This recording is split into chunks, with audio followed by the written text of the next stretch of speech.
Today, I'll guide you on how to cancel an order on the NFL Shop. Let's get started.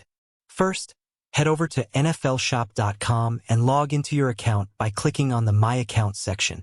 Once you're signed in, navigate to Order History under your name. Here, you will see a list of your recent orders. Since I don't have an order to show you, I'll explain the steps you need to follow. Find the order you wish to cancel and select it.